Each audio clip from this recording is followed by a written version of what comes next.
প্রাকৃতিক দুর্যোগ হলো প্রাকৃতিক কারণে সংঘটিত এমন কোনো ঘটনা যা মানব সমাজ বা প্রকৃতির উপর ক্ষতিকর প্রভাব ফেলে। এর মধ্যে রয়েছে ঘূর্ণিঝড়, বন্যা, জলোচ্ছ্বাস, ভূমিকম্প, খরা, ভূমিধস ইত্যাদি। আমাদের জানতে হবে ঘূর্ণিঝড় কি? বায়ুমণ্ডলের উত্তাল অবস্থা যেখানে বাতাস প্রচণ্ডভাবে ঘুরতে থাকে। বন্যা কি? অতিরিক্ত বৃষ্টিপাত বা অন্য কোনো কারণে জলরাশি বেড়ে গিয়ে নির্দিষ্ট এলাকা যখন প্লাবিত হয় সেটাই হলো বন্যা। পাহাড় বা উঁচু ভূমি থেকে মাটির চাল ভেঙে পড়াই হলো ভূমিধস। কিছুদিন আগে আমাদের দেশে 5.7 মাত্রায় ভূমিকম্প হয়েছে। এই ভূমিকম্প ছিল আমাদের দেশে সবচাইতে বড় মাত্রার ভূমিকম্প।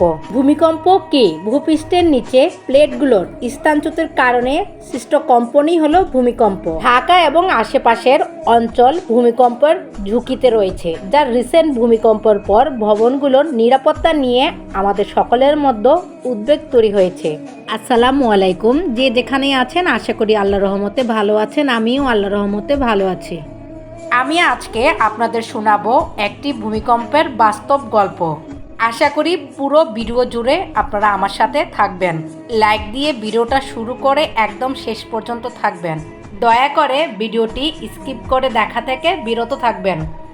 আমরা আল্লাহর সৃষ্টি মানুষ, সব কিছু হিসাব করি, কিন্তু প্রকৃতি হিসাব করে না। আমরা ভবিষ্যৎ বানাই, কিন্তু পৃথিবী আমাদের মনে করিয়ে দেয় তোমরা অতিথি আর আমি সত্যিকারের মালিক। আমি যে গল্পটা বলছি সেটা হলো সেদিনের ভূমিকম্প সম্পর্কের গল্প। ঢাকা শহরের এক সাধারণ সকাল। রিয়াদ নামের এক যুবক অফিসে যাওয়ার প্রস্তুতি নিচ্ছে।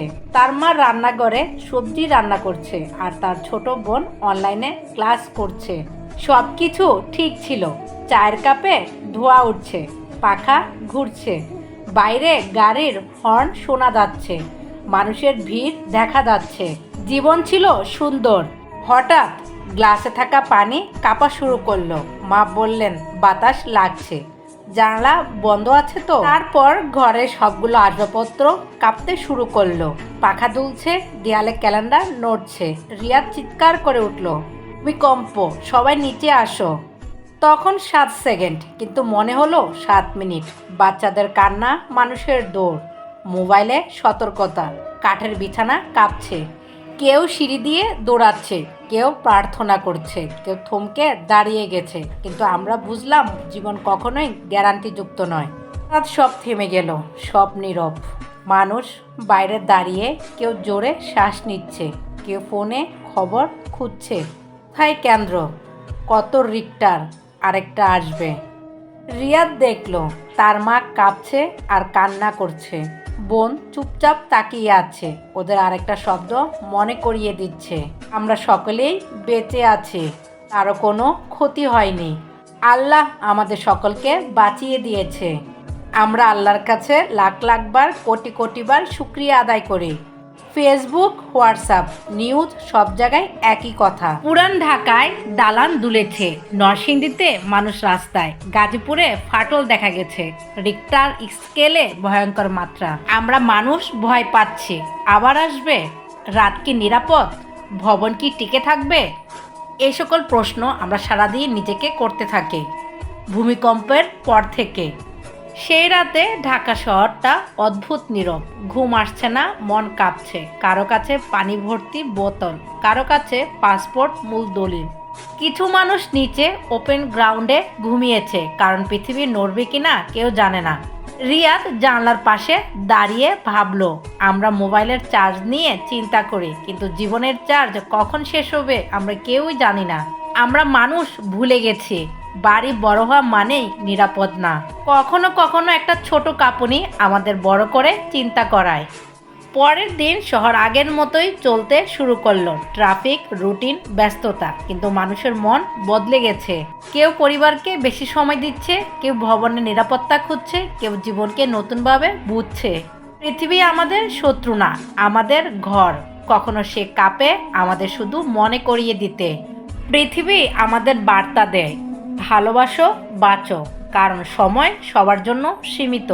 প্রিয় বন্ধুরা, মনে রাখবেন, ভয় নয়, প্রস্তুতি জরুরি। কারণ ভূমিকম্প আসবে কিনা প্রশ্ন না, কবে আসবে সেটাই সত্য। প্রিয় বন্ধুরা, ভূমিকম্পে আপনারা কীরকম ভয় পেয়েছিলেন? প্রিয় বন্ধুরা, আপনারা কি ভূমিকম্পের সময় ঘরের ভেতর ছিলেন নাকি ঘর থেকে বের হয়ে রাস্তায় চলে গিয়েছিলেন? ভূমিকম্প শেষ হওয়ার পর মানুষ শুধু দালান দেখে না, মানুষ নিজের জীবনকে নতুন করে দেখে। অনেকে নিজেকে প্রশ্ন করছে, আমি যদি সেই সময় বাইরে না যেতাম, আমার বাচ্চা যদি স্কুলে থাকতো, আমার ভবনটা যদি আরেকটু পুরনো হতো। ভয় মানুষকে ভাবায় যে মানুষ কাল হাসছিল, আজ সে খুব চুপচাপ, দেখতে শান্ত কিন্তু ভিতরে ঝড়। ঢাকার হাজার হাজার মানুষ নিজের বাসার দেয়ালে হাত বোলাতে লাগলো, দেখলো ফাটল আছে কিনা। খালি চোখে দেখা না গেলেও মনের ভিতরে একটা ভীতি কাজ করছে, আর প্রশ্ন কাজ করছে, এ ভবন আর আমাকে সুরক্ষা দেবে তো? ইঞ্জিনিয়ার, স্থপতি অনেকে সোশ্যাল মিডিয়ার লাইভে এসে বলল, ফ্রেম স্ট্রাকচার অনেক গুরুত্বপূর্ণ, সিমেন্টের মান ভালো হতে হবে, পুরাতন ভবন মানেই ঝুঁকি। আমরা মানুষ বুঝলাম যে উন্নত শহর বানানো মানে শুধু রঙিন দালান না, নিরাপদ দালান। ভূমিকম্পের পর ফোনে আসা প্রতিটি নোটিফিকেশন মনে হয় আবার সতর্কতা। কেউ সাউন্ড বন্ধ করে দিয়েছে, কেউ নেট অফ করে রেখেছে, কেউ শুধু নিউজ দেখছে বারবার।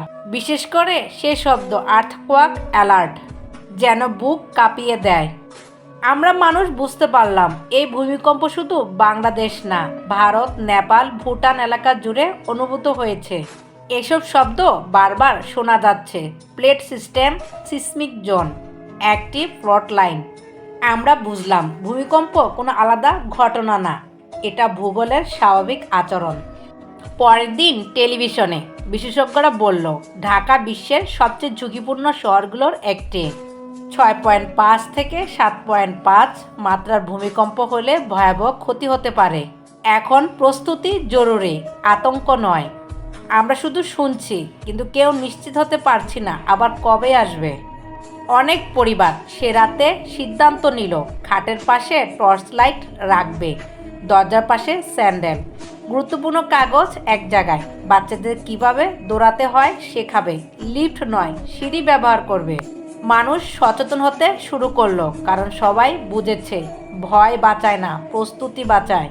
ভূমিকম্প মানুষকে বদলে দিয়েছে। হঠাৎ মনে হয় পৃথিবী খুব সুন্দর, পরিবার খুব মূল্যবান, সময় খুব সীমিত, রাগ, হিংসা, অকারণ ঝগড়া এগুলো অর্থহীন। রিয়াদ নিজের ডেস্কে রাখা বাবার পুরাতন ঘড়িটা দেখে বলল, জীবন থামে না, কিন্তু আমাদের সচেতন হতে হয়। ভূমিকম্প শুধু একটি ঘটনা না, এটা একটি শিক্ষা। সতর্ক হও, সতর্ক বানাও, প্রকৃতিকে সম্মান করো, আর জীবনকে ভালোবাসো। কারণ পৃথিবী যখন কাঁপে আমাদের বুঝিয়ে দেয় যে তোমরা শক্তিশালী নয়, তোমরা কেবল মানুষ। ভূমিকম্প থামে, কিন্তু তার স্মৃতি, শিক্ষা এবং ভয় মানুষকে চিরদিন সচেতন রাখে। এতক্ষণ পর্যন্ত যারা আমার সাথে ছিলেন সকলকে অসংখ্য ধন্যবাদ। আসসালামু আলাইকুম, সবাই ভালো থাকবেন।